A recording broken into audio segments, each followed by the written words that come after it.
everybody? We got Scooby-Doo in the house. Scooby-Doo! What up, What's going Scoop? on? What's going on? Hey, let's clear that up right off the bat, okay? Yeah, 'Cause my name- can you pronunciate your screen name for everybody? I know it's difficult. everybody knows my name is Scoop, but Can you when I define had to it? start this account, I changed it to Scoopidity, a play on words of stupidity. Yes. Scoopidity. So it's not Scoop Diddy Dog or whatever. Scooby. Yeah, I don't know. I kind of like that one though. I like can Princess. Can you use it in a sentence? Can you use it in a sentence? No. No. You can't put me on the spot like that. Yes, some people just can't stoop to my level of Scoopidity. There you go. There you go. That was a good way of get it. using it in a sentence. That was a good way. So catch us up to date on your health if you don't mind. We can start. Yeah, there. we need updates. So I did an update video the other day. Monday, I've had a wound vac since I left the hospital. But I'll start back farther. I had a failed reversal attempt in March due to a impacted peristomal hernia. It was 4.5 pounds. And it had squeezed my small intestine that caused intestinal death. So they had to cut some of that small intestine. Well, they couldn't reconnect with freshly cut intestine. So anytime somebody has like diverticulitis or ulcerative colitis where they have to have an ileostomy bag, it's usually only for about 60 to 90 days.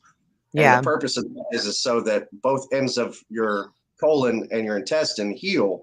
So they just sew it back together. So there's less risk of infection.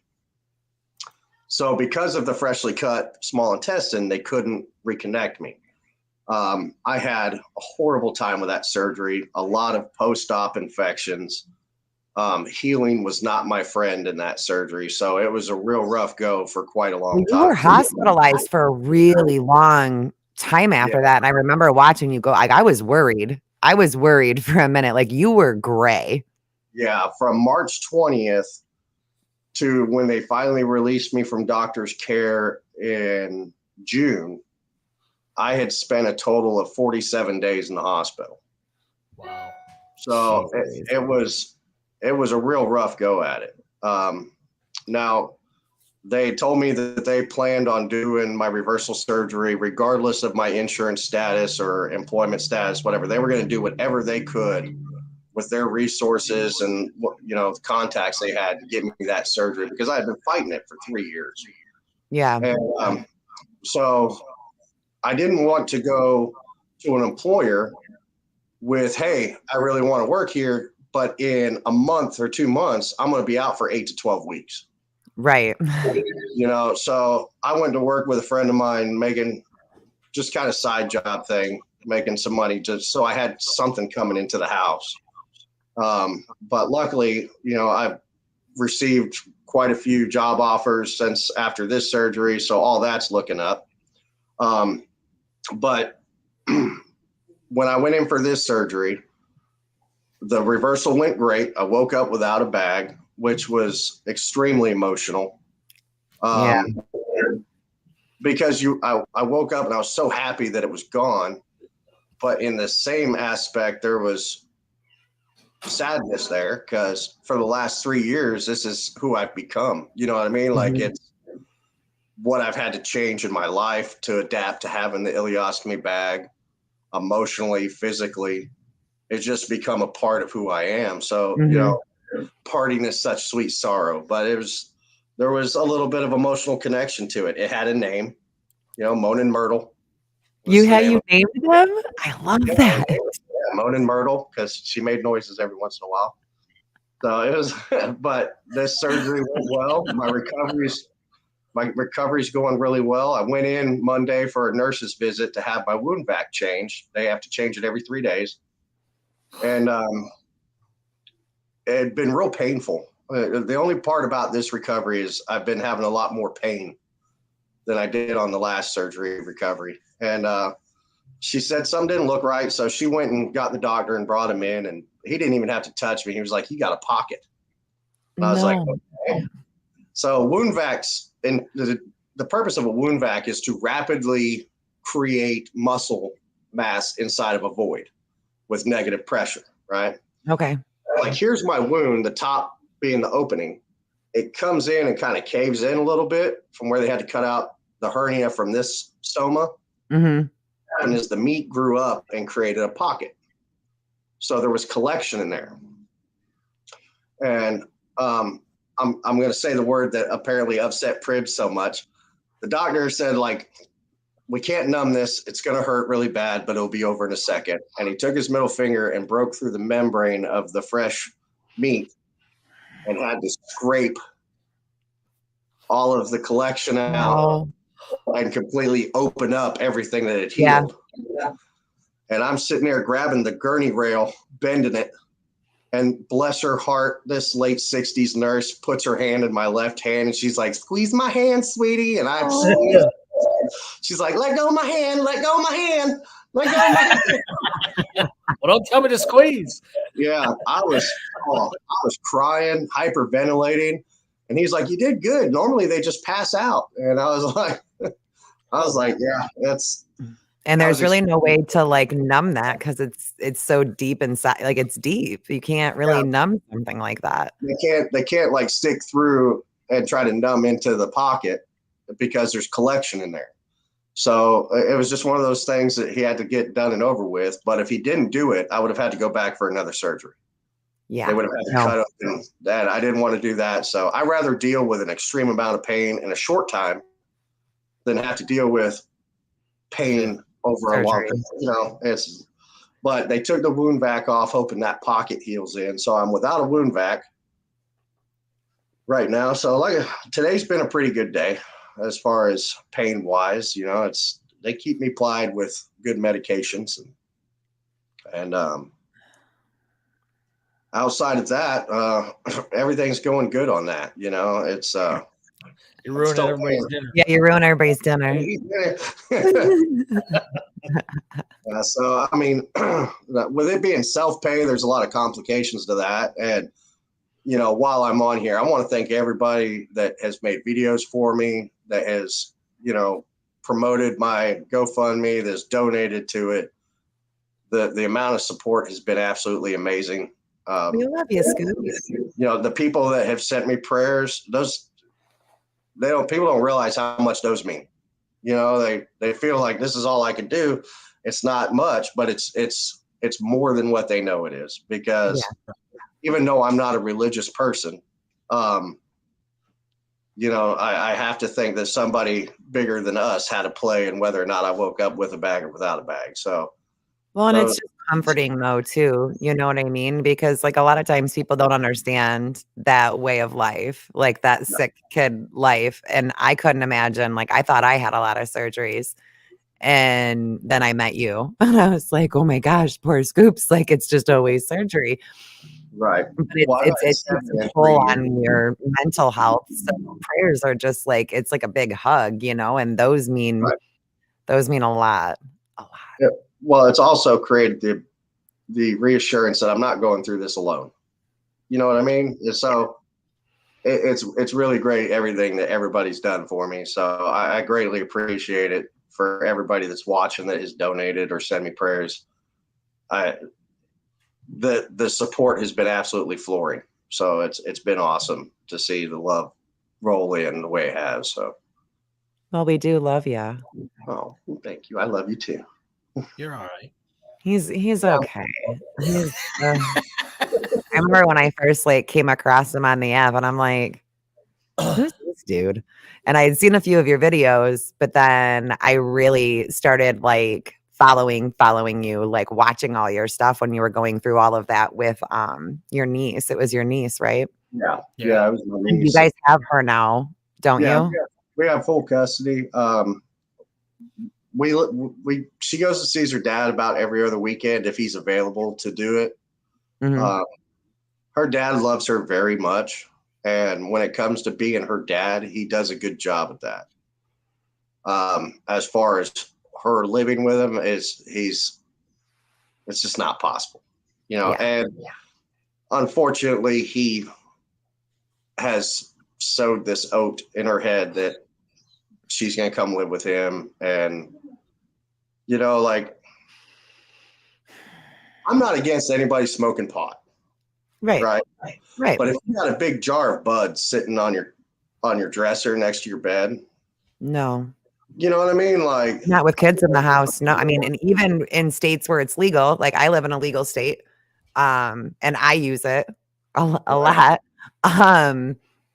Ours, like, there's laws here for that. Like, ours is in an extension of our house. It's not even in the damn house, and it's up so high that we can't even reach it, and that's how it has to be. You can't. Just because you're saying that like you don't want pot around the kid doesn't mean that you're anti-pot. I don't want pot around my kids. I don't want anybody smoking like within my kids being able to smell it or know what's going on. And like you still got to have rules around it. You can't just be like keeping pot on your nightstand. Right. Like, well, they smoke in the house, pot and cigarettes and cigars and all that. And, you know, I've made it clear that if she ever comes back from his house on the weekend and her clothes smell like weed, we're going to have a problem. Yeah. And that's just, it's not me having some kind of moral stance against weed, because I've smoked weed. So I don't have any negative feelings towards it. It's just when there's children involved, there has to be a level of adult, conscientious decision. Have you read the studies though for cannabis use with Crohn's? Yeah, I've done. So they're pretty incredible. Here's the thing. My brother smokes, and he smokes the good stuff. And he brought me a joint after my last surgery. Not this one, but the one before, back in March. As like a breakthrough pain medicine. You know what I mean? Because it does work great for pain. And he brought me some stuff called Blue Dream. And I'm more of a mid kind of guy. So, you know, I took 2 hits off of it, and I forgot my name. I needed help walking to my bed. Yeah.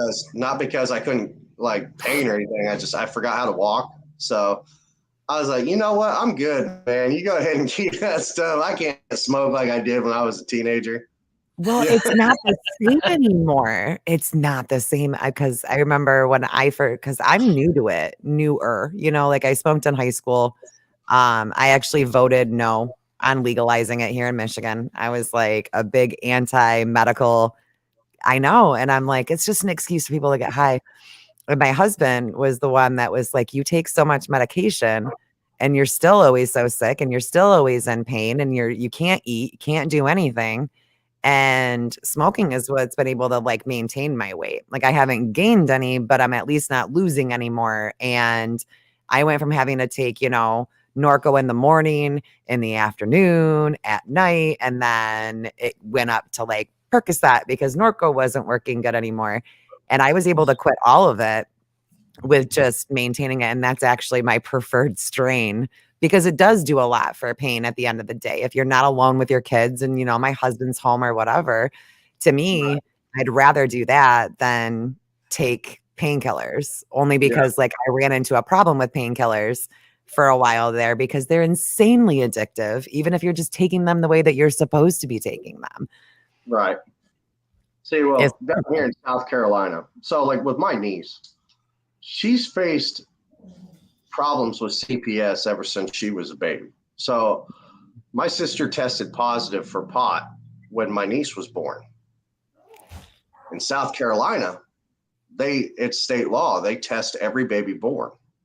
Yeah, well, they should. I hate to say it, but it's not just like we think something may be wrong, let's test. It doesn't matter who you are, your baby's getting tested as soon as they're born. So there was THC in the test, and they tried to take her baby right away.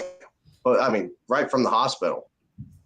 And see, I don't know how I feel about people smoking while they're pregnant. Like, I'm just weird about that. Like, if you make the decision to carry a baby, like you got, it's like drinking alcohol, right? You don't drink alcohol whenever you're pregnant. You got to fully commit to it, and we don't have enough research. I mean, not that research is good. You know what I mean? Like drink a glass of wine every once in a while, not go grab 2 bottles of Boone's Farm and party out around the fire. Boone's Farm won't do anything to you anyways. But my mother smoked weed when she was pregnant with me. and I turned out fine. It's Explains The much. jury's still out on that one. All so. the questions are being answered. But my mother lived in Washington State, so it's but she's had to deal with that. Like ever since she was born, there's been issues. You know what I mean? So I'm just trying to keep her protected from that. And I mean, he signed his rights away when we got custody. That was like one of the stipulations because the court didn't like the idea of him having custody at all. Yeah. Because of his background. Good guy. Don't get me wrong. Good guy. Messed up when he was younger. But, he's 45 years old, still DJs, and he makes enough money to get himself by. But as far as like taking care of a child, he's just not quite there yet. Yeah. And we do everything we can to keep him in her life and keep him. So in your guys' custody, he doesn't have set visitation then. No, you guys do that for her. Yeah, it's at our discretion. He has no parental rights over her whatsoever. So everything is at our discretion, and we're pretty easy to work with. You know what I mean? Like, just let us know. He lives an hour away. We drive her up there. We go up and pick her up because he doesn't have a vehicle. So, and there's been several times where it's like, hey, this week's kind of thin because I didn't get that many shifts or whatever. Well, here's some money to, go take her out to eat or something like, I mean, we do what we can because it's very important. It's good for her. Yeah, it's very important for her to have that relationship. Wow. Is it really, really loud? What is? Me. Like, I feel like I'm so loud. You're always loud. Should I turn it down? Like, is that better? That's better, huh? That's better. Yeah. I don't hear the echo anymore. Okay. I'm so sorry. It was driving me nuts. I hate how loud I am. Scoop is like, uh-oh. Wow. Hey, now you know what I deal with, Scoop. Yeah. On a weekend. Yeah, I'm so I remember the first time Scoop came on. It was Pony and I still. And he got off and he immediately messages us and starts apologizing because he didn't bring a big enough crowd in. Remember that? What? Yeah, he felt bad. I'm like, bro, don't even worry about it. Yeah, that's just the kind of guy that Scoop is. I mean, that's why I've always loved him. Yeah, not quite the crowd pleaser. Yeah. But you are though. I mean, you're right. Look at your TikTok. So, a lot of those people came in. I got a lot of those followers with dealing with everything with my niece, and I try to give as many updates about her as possible, but I just don't want to put her on the platform. You know what I mean? I wouldn't either. No, she doesn't need to be. Don't. I'm not a big fan of like putting kids in general on the platform. Yeah. Me neither. Like, I don't want to hurt anybody's feelings, but with how dangerous social media is in general. And then I ran across this girl's account yesterday. And what she does is her content is based around like family monetized content creators.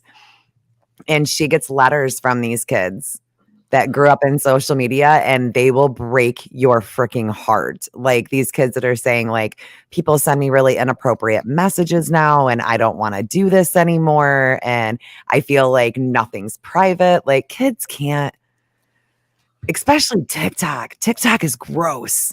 Yeah. TikTok especially is what it's turned into. I've gotten insane. I mean, Scoop's been getting a little bit of it. You've been doxxed a couple of times, haven't you? Twice. Yeah. The first time resulted in people sending stuff to my house, which. Yeah, I remember that one. I don't remember this. Oh, yeah. Yeah, that was resolved through my local police department. And because it started getting real threatening, the messages that people were posting on the stuff that they were sending. And in the state of South Carolina, there is such a law as communicating a threat across state lines. So luckily there was a guy was given a courtesy summons and had to go to court. And it was basically just a no contact court order. You know, like Yeah. if you contact this person again physically or on any kind of social media or anything like that, then you're going to go to jail for 6 months. So that person left me alone and never had problems with them again. And I don't How even long think did they leave the order up for? it's permanent. He's not allowed to contact. It's not like a protection order. It's just if you talk to him again, we're going to go through with this communications of a threat. Okay. And it was basically like a probation for him, I guess. I don't think he saw any jail time or anything. I know he was arrested.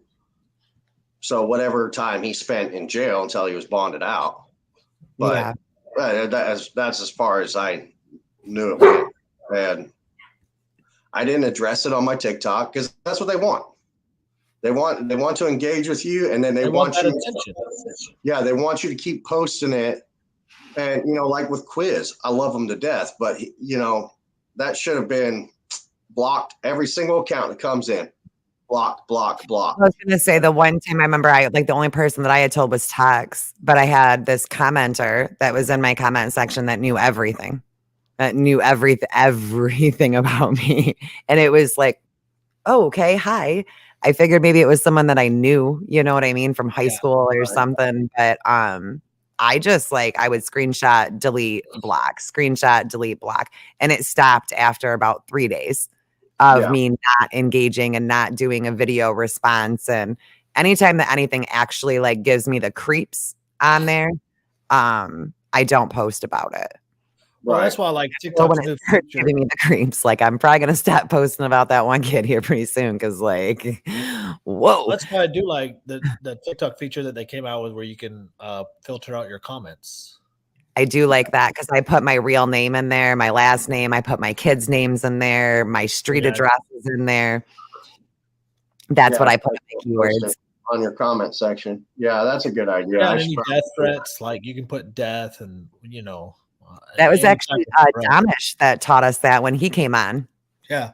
The show was that you can actually put long things into your keyword search. And he's just put everything about you in there. And then if anybody ever tries to post it, you can block it.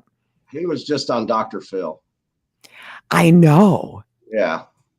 So, I need to see the episode now. I'm like, wait, what? You were on Dr. Phil with the chicken lady, right? Or the and I don't know the story behind it. Yeah, I don't know which one it was. I know it was somebody that was being either racist or so. I'll give my opinion. PF Chang's or something. PF Chang's. Yeah, the PF Chang's lady, the crazy lady that was hitting that guy or something. Yeah, my opinion of Ganesh, real quick. I don't care for him, but he has brought attention to a lot of bad people, and that's a good thing. Mm-hmm. However, if you disagree with him in his comments, he comes after you, and he uses the same tactic as going after somebody that does something horrible. And I've seen him dox people that disagree with him in his comment section. You know what I mean? Yeah. See, I know, to me, I haven't seen him do that as much recently, but that's why I couldn't stand him at first. I was like, dude, you're doing it to everybody. I'm here for you, and you're doing it to pedophiles and really bad people. I'm here for it. Right. I remember we had asked him that on the show too. How do you decide? Is it you who gets to decide who's worthy of it or not? And he had gone after Kay as well, or maybe that was our exorcist. It was one of them. I think you're right. I think it was Danish. I have noticed that he's chilled on that a little bit, at least from what I've seen. I don't go over to his page a whole lot, but that for a while, I'll tell you, the thing that he's doing. That's why I can't agree with what he does because of that. I mean, if you've got a talent of being able to find information on people and you're using it for good against pedophiles and bad people, horrifically racist people, violent, aggressive people that are getting away with stuff in public, that's great. Do that. But if you use that same skill to attack people that just disagree with you, no, that kind of. I'll tell you what, though, and not to give him any any more props or whatever, but his coverage on Iran right now, Yeah. like he went through this whole series of doxing anybody that was photographed with that Iran supreme leader. Right. And there were a lot of with that Americans that are leader. living here. And he's like, wait, why are you? And they did like show where they work and everything. Like, I was like, dang. Yeah, but like the voicemail that his mom left me like broke my heart. Did you see that one? He put it in a video where his mom was like, please stop. Like, you don't understand. These people are dangerous. They are going to come after you. You have a large, like, what are you doing? And he won't. It's pretty much all of his content right now. And I love that he's covering it because I think it's hard to know like what's being over embellished or what's only being posted because it's a hot topic or like what's really going on there. And I feel that he at least covers that like very properly and factually. So I like following him covering it a lot. Agree. A lot. Well, it needs to be covered.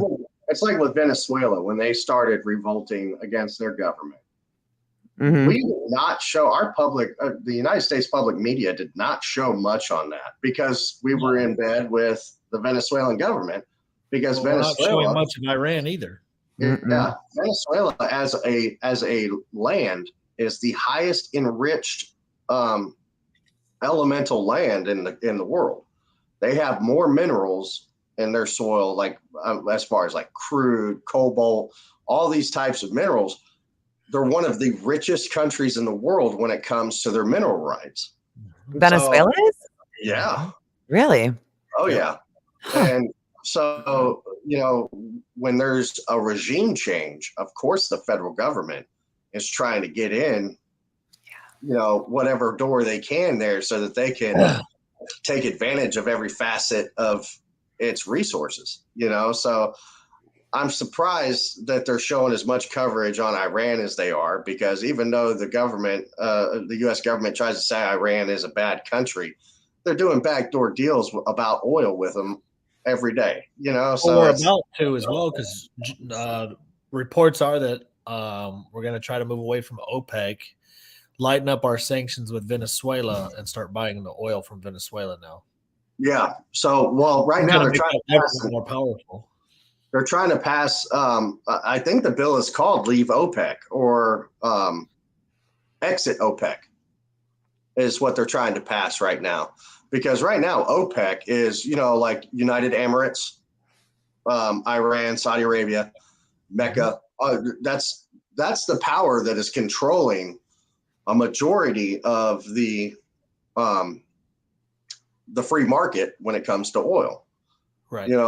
As far as our president, what we could do to affect that is more drilling, allowing more production of oil. Before Joe Biden took office, we were the largest producing oil country in the world. So we had that. That's why the gas prices were low, but we were still making a lot of money because we were exporting crude at astronomical numbers.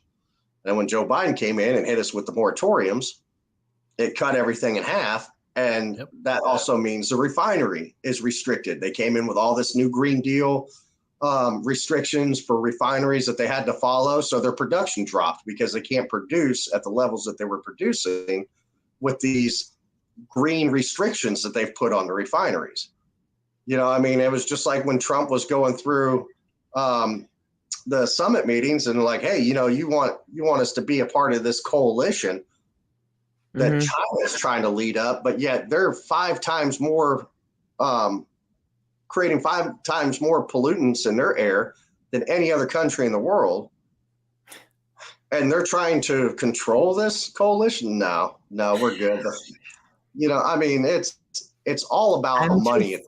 It is. It's still always going to be about money, land, power. Like, that's why I text when you were on Ship Show last night and you kept talking about nuclear war. Like, I just don't think it's going to happen, because like if they were to nuke us, that leaves that chunk of land, which is still really important, and people want land still as much as what they always have. Like, it leaves it completely inhabitable.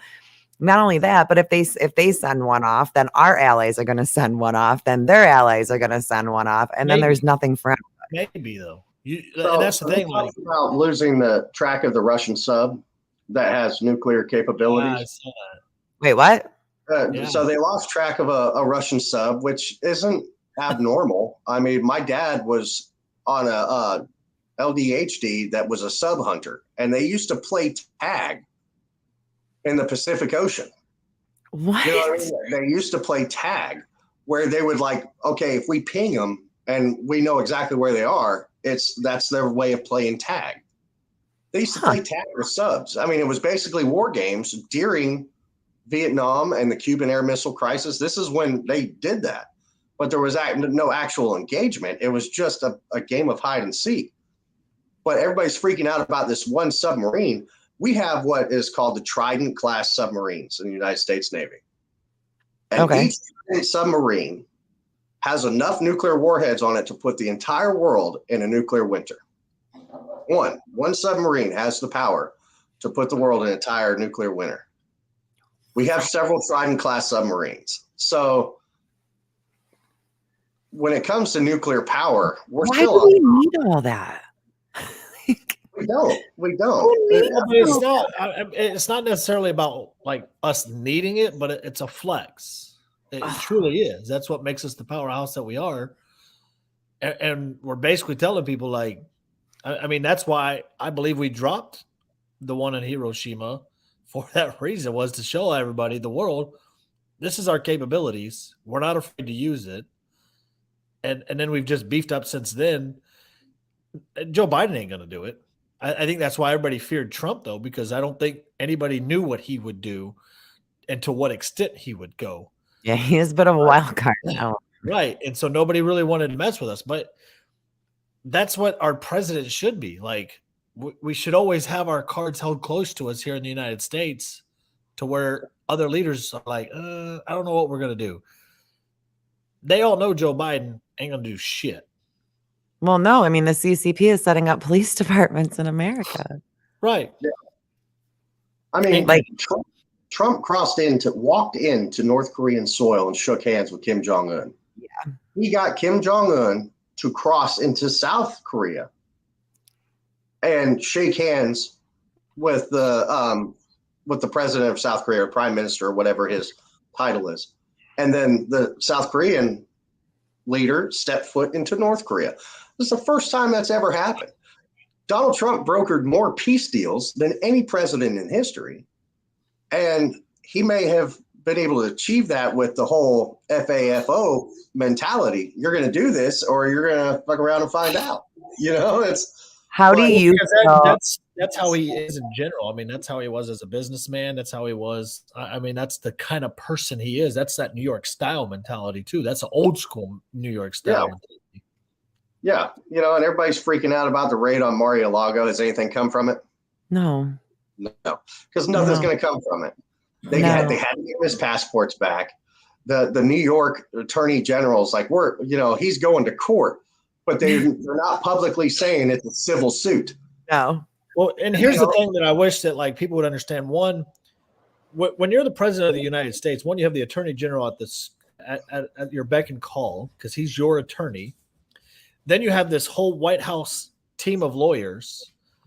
And if you think that Donald Trump himself took those documents out, you're a damn fool, because they're not taking these. He may have said, this is what I want. I want this, this, and this. And it had to have been approved by all of these attorneys to see if it was legal for him to take them. And then he had somebody move them for him.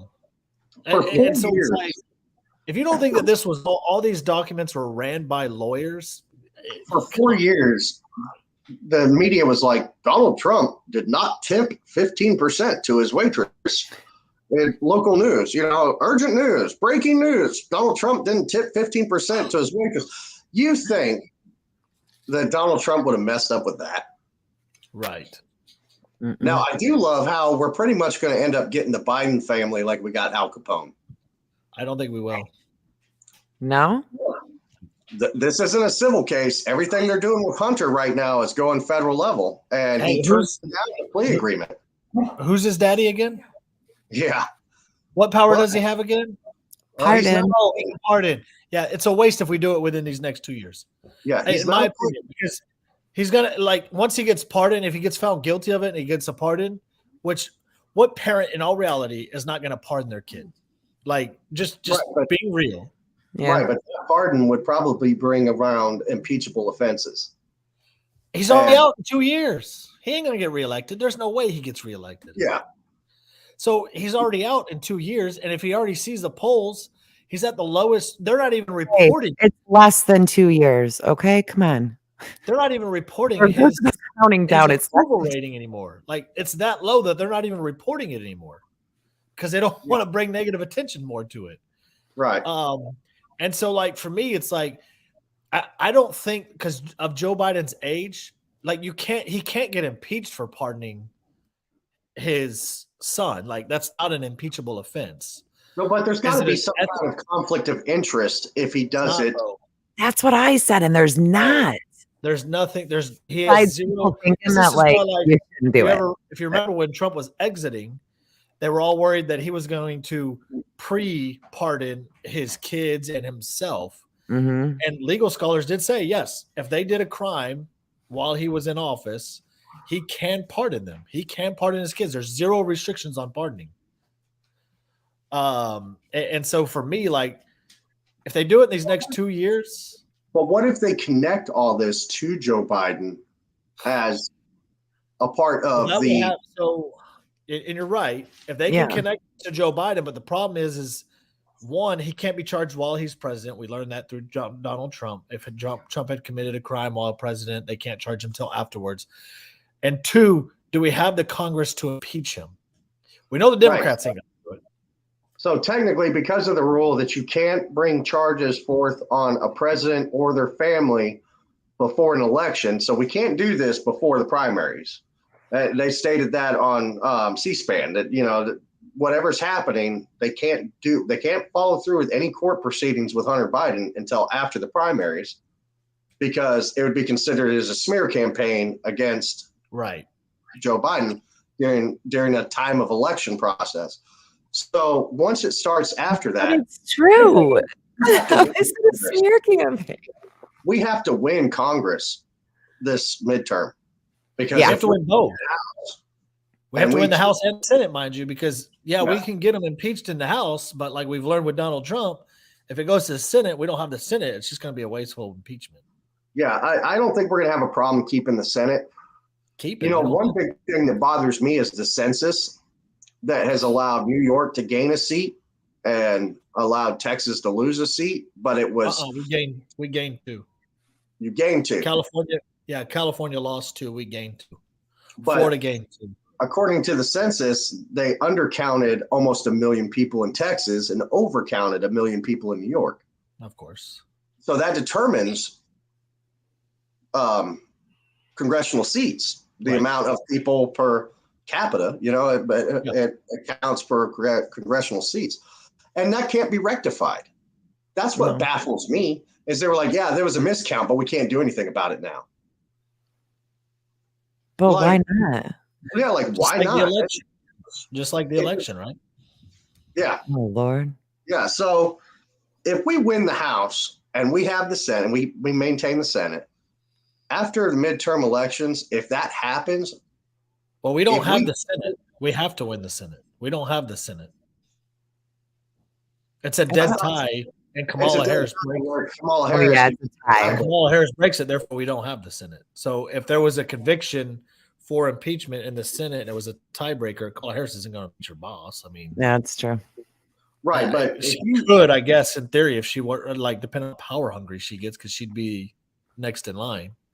Yeah, because if she stood up for the tiebreaker, then she would be basically surrendering her chance of being president of the United States.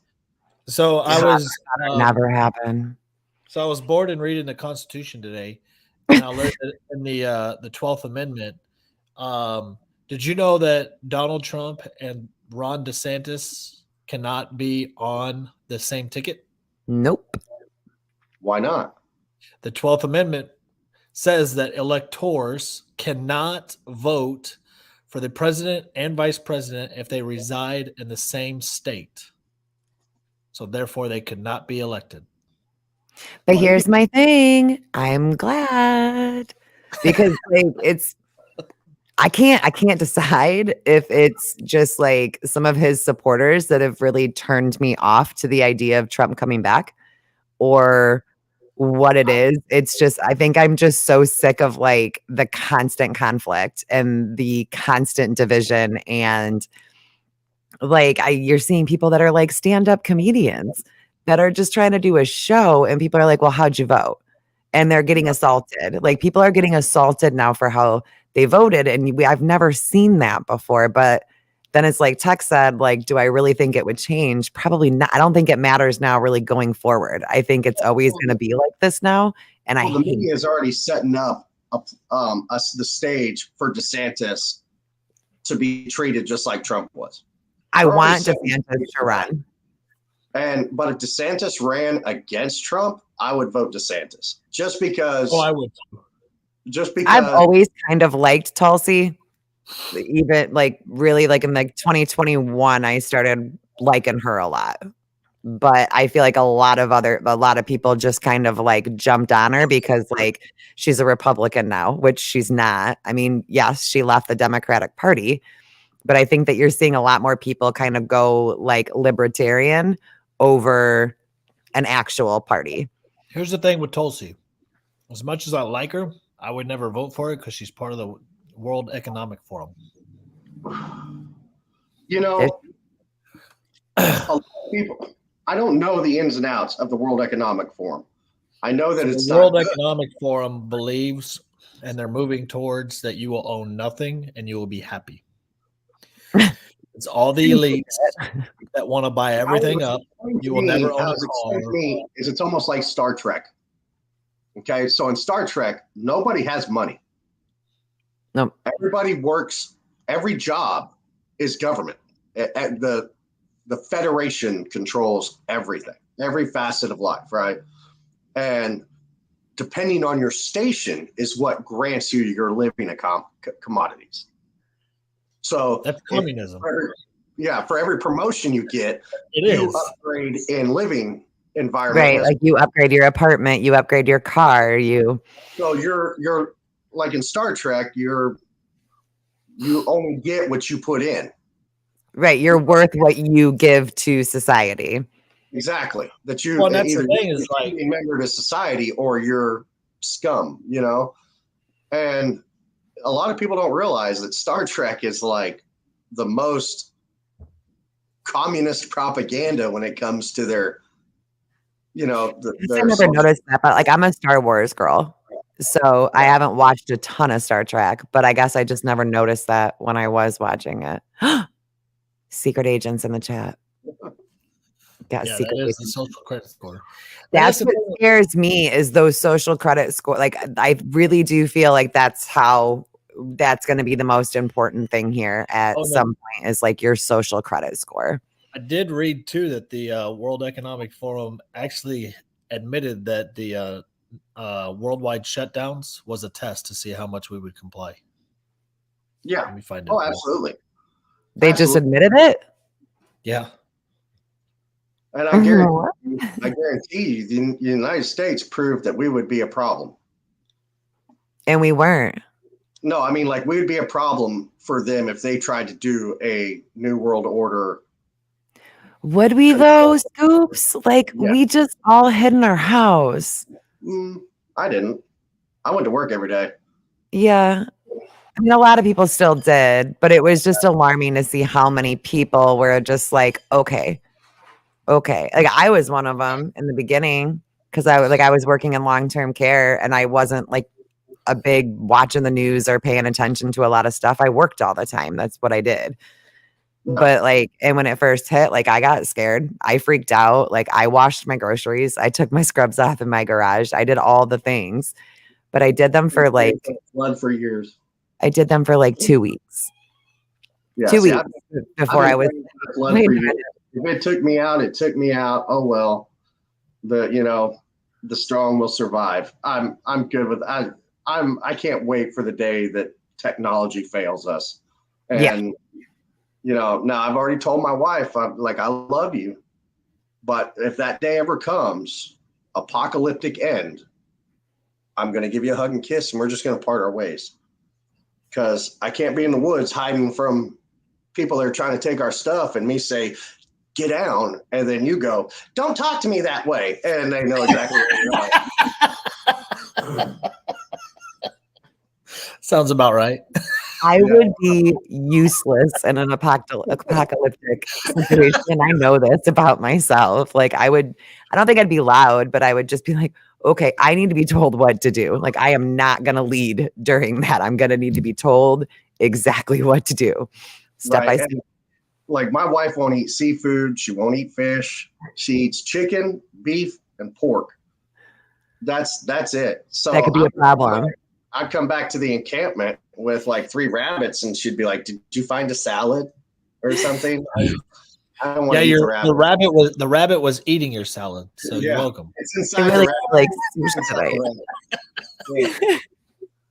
Yeah, no, it's the whole COVID lockdown thing. It was most definitely a test, but I think they saw there's a lot of civilians in the United States that will stand up against that. And you know, I heard that question come around so much, saying, "When is enough? When is enough for the American people to actually start fighting?" Here's the thing: what a lot of people don't understand is like all the riots in like Kenosha and Ferguson and all that. For those people, the time was then. Yeah. And although we frown upon it and don't agree with it because of the topic in which they were choosing to burn down cities, right? People aren't going to agree with our topic or the event that pushes us to the end. You know what I mean? So I guess I never thought about it that way. I hate to see it when it comes to that because we will be the more organized group, and it won't be throwing Molotov cocktails into Walmarts. Yeah. You know, it will be strategic, it will be quick, and it will not last for months. You know what I'm saying? Just make sure you use proper pronouns during that time. Yeah. Come in, Blue Eagle. Do you have eyes on he, she, her, him? What about the furries? Like, what do we call the furries? Yay. Get cat litter boxes out for the people. No, oh Lord. Yes. Like, what is this place? Did you ever think that like this, like, how did you even start on TikTok? Like, how did you find, like, how did I start on TikTok? Yeah, like, did you ever think that this is where you would be like 4 or 5 years ago? Like, how did you find the app? My kids taught me into downloading it. It's always our fucking kids. Yeah, my son told me to download it, and so I downloaded it, and I found people on there with Crohn's disease and ileostomies, and I was real inspired and empowered by their videos. And I started out with making a lot of advocacy videos for Crohn's disease and ileostomy because at the time I was working at Savannah River Site, which is a nuclear facility. It's actually where Little Boy was assembled for deployment. It's the bomb plant. Okay. So if you've ever watched the movie Sum of All Fears, Kat, I know you're a conspiracy theorist, so I'm sure you've seen Sum of All Fears with Morgan Freeman and Ben Affleck. A couple times. Where they talk about the, what was it? It was plutonium that was stolen from a nuclear facility. Yeah. That's where I worked. And that actually happened. That's real. There was plutonium that went missing and was never found. Weapons grade plutonium. So when I worked out there and I had my surgery and I had my ileostomy put in, I was laid off because they didn't understand it. And people fear what they don't understand. So he was like, RADCON, which is the government entity that controls everything that has to do with entering a radiological environment. They oversee all of the procedures, the standard order procedures, the safety, everything of dealing with radioactive material. Okay. And they came to me and said that RADCON said I can't enter any hot sites while having the ileostomy bag because I'm not protected enough. What? I looked at the guy and I said, really? What kind of panties you got on? And he goes, excuse me? I said, what kind of underwear are you wearing? Cotton, polyester, silk, Egyptian? He goes, what does that matter? And I said, well, I'm wearing an adhesive wafer created by NASA with a 3-piece locking ring and a bag that is partial Kevlar. Mhm. I'm pretty sure my butthole is better protected than yours is. And he giggled, but they gave me a severance package and let me on my way. So there's a lot of people that have suffered with Crohn's disease, ulcerative colitis, diverticulitis, that have had to have the ileostomy bag. And because people don't understand it and they go, ew, gross, you're pooping into a bag. They have lost jobs. They've lost employment because companies don't want to accommodate. I can't change my bag in a public restroom in the stall. So I need a private restroom. You know what I mean? And there's a lot of companies out there that won't accommodate. People have lost employment. They've lost their livelihoods over that sickness, all because people didn't understand it. Because it makes them uncomfy. Yeah. So it's I like did start. People want to pretend like they care about sick people until sick people are right in front of them, and then they're like, maybe not. Yeah. So I started with a lot of advocacy videos about that. And then I made a video catching my son skipping school. And that got like 1.4 million views. Holy shit. Yeah. So that one kind of catapulted me into the TikTok fame side. I had I think 100 and I went from like 25,000 followers to 160,000 followers overnight. Just from that one video. And it was also it was aired on Fail Army. Oh, for real? Yeah, it was aired on Fail Army. It was aired on multiple internet comedy video platforms. So it got a lot of attention, which, of course, gets negative attention because people are like, how dare you punish your child in front of the world? And his punishment was grounded for a week to his room without electronics. It's not that like bad of a punishment. That's what I mean? That's bad. That's bad in 2022, though. Like no electronics for a teenager. Like they don't know how to exist. Might as well be corporal punishment at that point. Yeah, like how dare you? That's like bread and water in the brig for a week. How dare you? You know what I mean? Like death row with that. Yeah. I mean, negative came with it, but it didn't seem to bother me too much, and I just kept rolling with it. And then I started clapping back at people, and here we are. Here we are. I became very good at clapping back at people, and you do it with elegance, my friend. Like you just comes off your tongue so nice. I do it with facts. Yeah. So most of the time, the people I clap at give themselves up in their own content. They either contradict themselves, full of hypocrisy, or they'll make content that shows that they lied about something else. And all you do is a little digging into their content, and then boom, there it is. You clap at them. And I try to do it without vulgarity. I do it with wit, smugness, and sarcasm. But a big problem with that is I'll have people like, hey, man, this guy's bothering me. Can you help me out? The problem is I have a very specific way of how I clap at people. And if one of my friends is in a beef with somebody else and I can't clap at that person in my way, I'm not going to do it. Yeah. Just because then I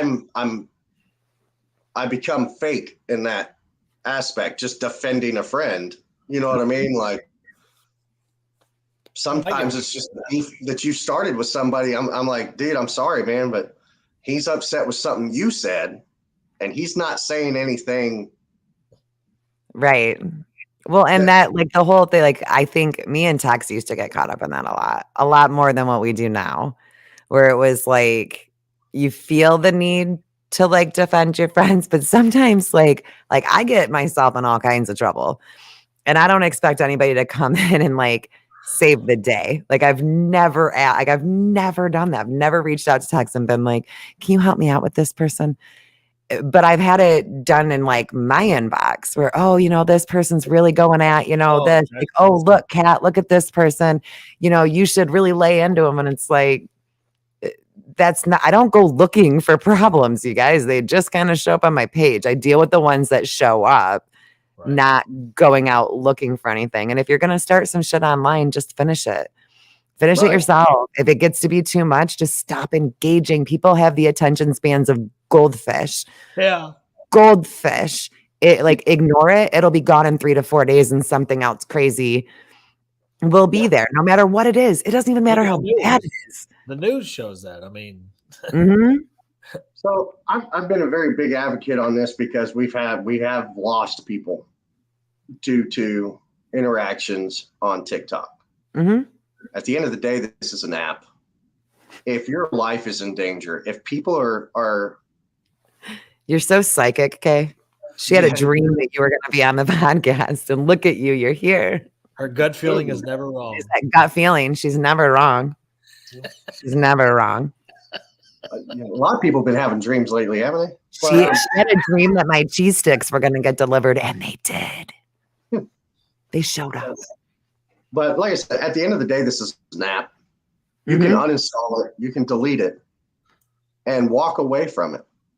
And it's unfortunate that there's some people that it has become such a nutrient to them that they feel they can't live without it. And then they allow themselves to get pushed to the point where they take themselves out. I agree. And as horrible as it is, I'm saddened by it, but I'm saddened by it, but not in a pity way. You know what I mean? Like I can't take pity on somebody. I feel the same way as you about that.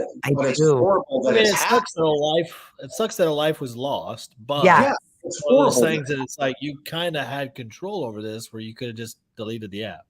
And it's not a horrible thing. Like, yesterday, I let it get to me. I did. And once in a while, like I'll let it get real inside my head. And I have like a pity party and I'm just like, this is horrible. And it feels horrible. But usually by the next day, it's like, did you really get that upset about like people on the internet? Like, what are you doing? Like you have friends in real life. Like you're good. But I also see like how it can happen. Yeah. Again, like I've seen bullying, like, and I think that we use that term way too loosely these days on like what bullying is or what harassing is. Like it's just this blanket statement that gets thrown up for any disagreement now is bullying. Or like you've had a lot of experience with this lately with people like using their trauma and then using it against you as like a weapon. And it's like you can't do that and then go cry in a corner. You're not allowed. Like that's rules of engagement. You cannot do that. Trauma but if does you not turn the app off, I turned mine off like all day yesterday, and I slept most of the day today. Didn't read. I'm in that no comment reading era. Right. Like I'll go through my seasons where like I don't read comments for like a solid week. Right. Because obviously they're getting to me. So it's my responsibility to remove what's affecting me negatively. Right. Good. I just got one question. Yeah. Is it okay for a 15-year-old to be with a 25-year-old? That's usually like our opening question on whether or not we're going to let them stay on the show. I heard it's pretty common in Bangladesh.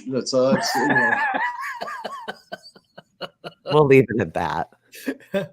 Well, Scoop, send us out with something positive at least. Yeah, you got to send us out with some positivity, Scoops. Motivate us. Okay. So we're talking about trauma and the way people use it. For everybody out there that has suffered from trauma, whether it be of the SA nature or you grew up with an abusive alcoholic father and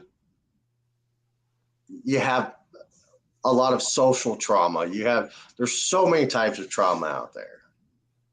People on this app, like you, Kat, and Tex, I've seen you put out your kind hand too to people. This app can be used to help heal from trauma.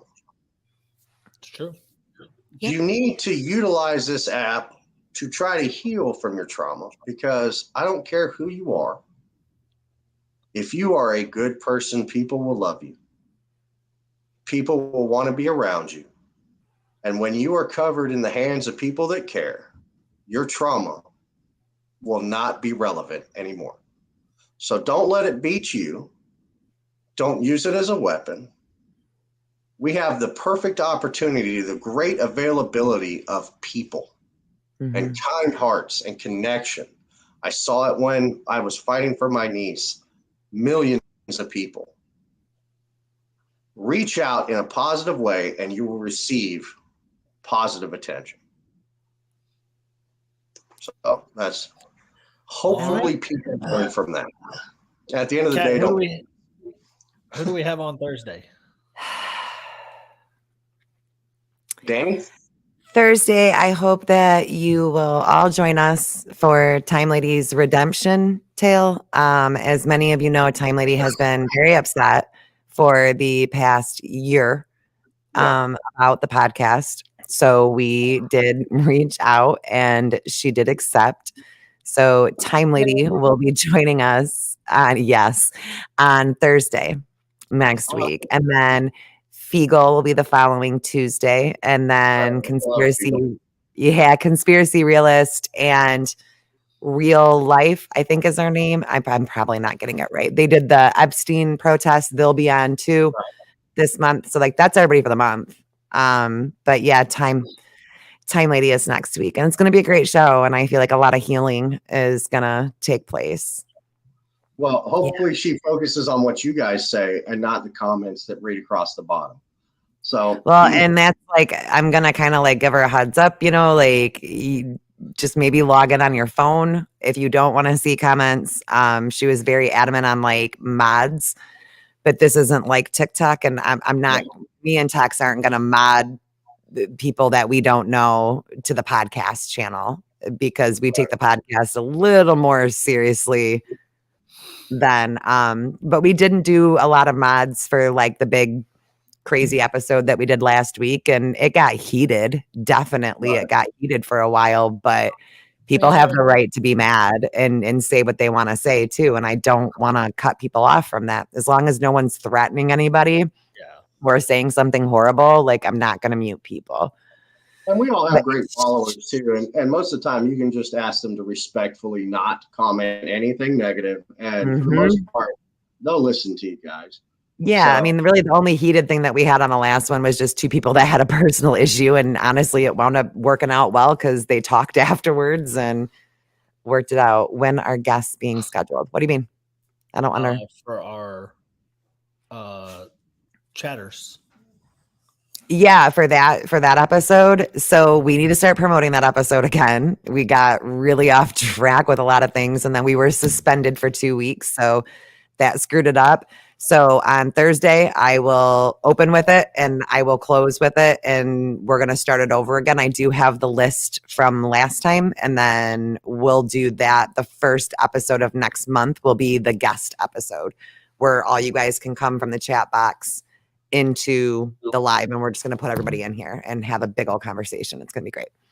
Well, guys, thank you so much for bringing me on. Scoop. I appreciate it. And thank you for coming on. I'm so honored to be here. And like again, thanks, Kat, for promoting my GoFundMe. We're halfway there with the GoFundMe. Yeah, and guys, like if you want, take a look when we're done. Go over to Scoop's page, go check out his GoFundMe. Even if you can't donate, sharing does more than what you think.